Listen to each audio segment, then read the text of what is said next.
check him.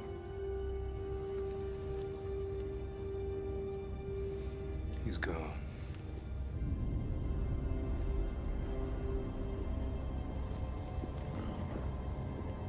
Goodbye, Mr. Anderson.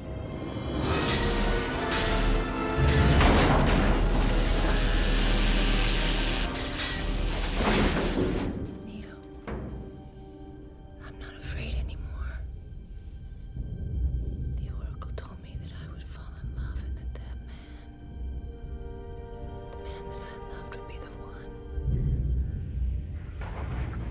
So you see, you can't be dead.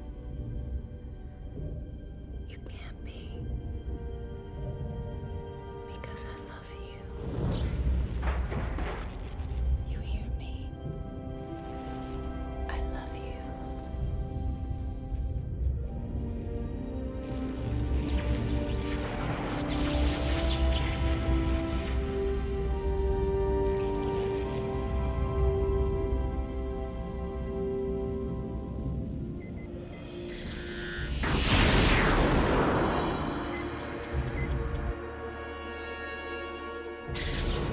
Now get up.